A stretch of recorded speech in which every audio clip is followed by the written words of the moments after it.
Your Monday morning commute will be chilly in most of the east, but much more pleasant in the west. Hello and welcome to Weather Center. I'm Bob Stokes. And I'm Warren Madden. The rain has come and pretty much gone in the Sunshine State, and that means no relief from the drought and, unfortunately, the fires. The Miami area was shrouded in smoke today as fires raged out of control on the Florida Everglades. More than 70,000 acres of dry marsh grass has burned since the fire began yesterday. A portion of Interstate 75 known as Alligator Alley was closed today. Fires got within 100 yards of the highway. This is just one of many fires burning in Florida. And I want to show you something here. The radar that is used by the National Weather Service now, the Doppler radar, is extremely sensitive, and it just doesn't pick up rain. It can pick up the particles in smoke, and that is what we have right here. This is not rain. This is actually smoke from one of those brush fires. The actual line of showers you can see moving across the Everglades and exiting out here just offshore Fort Lauderdale. Not very much rain with this, maybe a sprinkle or two here and there, but this isn't going to really help at all. So the fire danger remains high, and you should be on the lookout for reduced visibility due to smoke, and also please avoid open flames outdoors. The cold front has now pushed offshore well down into the Bahamas and Cuba. High pressure is building in, and that means dry weather, unfortunately, as we continue to deal with the effects of the drought. And it shows up on the satellite very well. It's kind of hard to get rain going when you don't have any clouds to wring it out of, and pretty much from the Panhandle all the way down toward Lake Okeechobee, things looking fairly clear here tonight across the state of Florida, so no help here. In fact, pretty clear across much of the southeast at the present time. Wanted to show you what little we do have in Florida right now, and you can see again that line of showers just north of the Keys, heading up across the Everglades and then out over Miami and Fort Lauderdale, but again, it isn't going to add up to all that much, maybe a sprinkle or two here or there. But whatever we can get, hey, we're thankful for. Temperatures really have cooled down as that front has pushed south. Only 51 in Atlanta. You head up a little farther north, you drop into the 40s. 61 in Orlando right now. And not only is it cool, but it's also extremely dry. Dew points in the 40s and even a 37 at Orlando. That is very dry air in the area, and without that moisture, again, it's hard to get rain going. So we'll keep you posted if anything changes, but right now it looks to continue dry in the drought-stricken areas. Let's check out now what's happening into the northeast with Bob.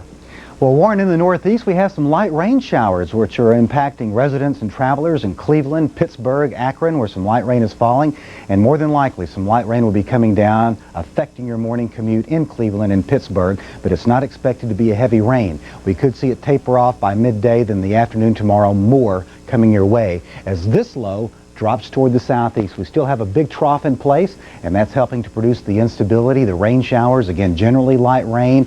The atmosphere, especially over the eastern part of the country, is dry, moderately dry, so this rain having a hard time making its way eastward. But we've got wet weather along the West Virginia-Ohio border, getting into Zanesville, at least around that area. But bear in mind, some of this, especially the weaker echoes, some of this rain, or what appears to be rain, is not even reaching the ground. But again, in Akron and around Cleveland, you see some moderate rainfall pushing toward the east-northeast, so be careful along I-90 tonight.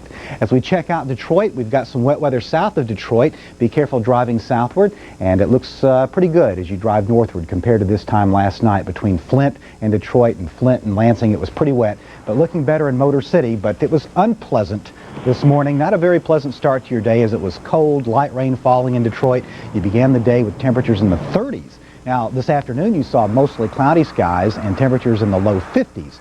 Tomorrow, you'll be back in the 50s, so temperatures not too cold, just on the unsettled side, but gradually warming temperatures over the next few days. This is what's going to bring another chance of rain to the Ohio Valley tomorrow. It's a low-pressure area, and plus we've got warm air coming up from the southwest, overrunning some chilly air, but some light rain showers over the western half of Minnesota because of this big trough. You see the counterclockwise spin, keeping it unsettled tonight, going into tomorrow with some spritzels around Pittsburgh and Cleveland and parts of the Ohio Valley. And now we hand it over to Warren. As we head to the western United States, where things are still dry in the southwest and pretty warm, but we have been seeing a new development in the northwest, a more moist flow coming in off of the Pacific, an onshore flow at the low levels, and that has brought moisture back in and some rain along with it. Shows up very well in the satellite picture. You can see it sweeping from southwest to northeast here, the clouds showing that flow of air, and that onshore flow has really knocked the temperatures down quite a bit. 57 right now in Seattle and Portland. You head down to Medford, you're still sitting pretty at 70 degrees.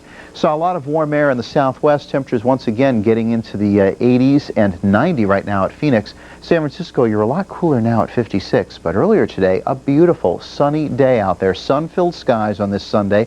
Partly cloudy skies as you enjoyed the Cherry Blossom Festival or checked out the parks in the city. Looks like tomorrow, like pretty much more the same. Temperatures getting into the 60s, and we'll see partly cloudy skies.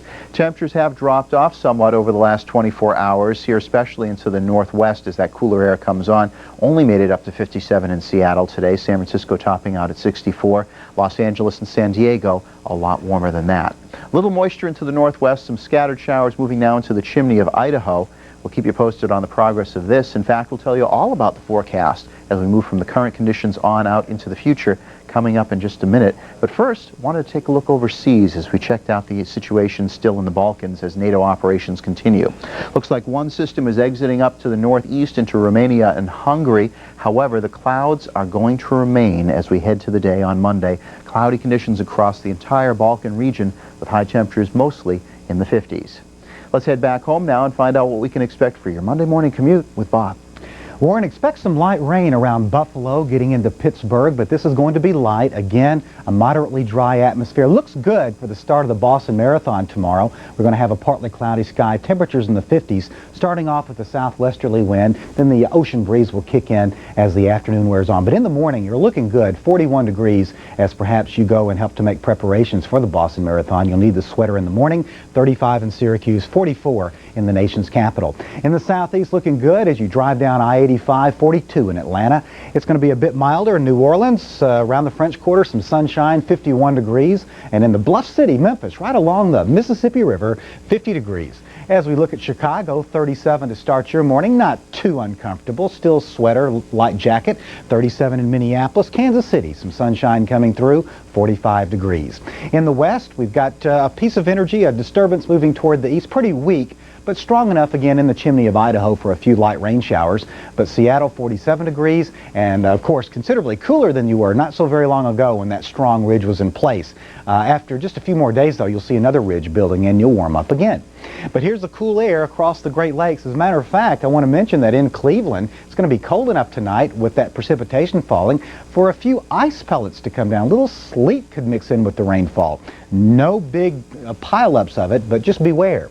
In the progs, or the forecast map, we call them progs, looking at the wet weather across the western part of Pennsylvania and some snow showers across the western UP of Michigan. But pretty weak disturbances still in the trough. It'll eventually be lifting out. But you'll notice the low pressure area dropping southeastward, enough Gulf of Mexico moisture transporting into the Tennessee Valley for some wet weather around Louisville. And this will grow, especially with afternoon heating as time goes on in the lower Ohio Valley. So be careful along I-65 between Nashville and Louisville. Still some showers across the northeast and the northwest. Yes, some light rain across the eastern Ohio Valley, but no big accumulations. And there's your highs tomorrow. As you get off work, maybe you want a round of golf in Dallas, so enjoy it in the 80s. Well, coming up, we'll take a look at your current travel conditions and what you'll see for your back-to-work weather. We will indeed. Travel conditions across the nation on TravelWise after your local forecast.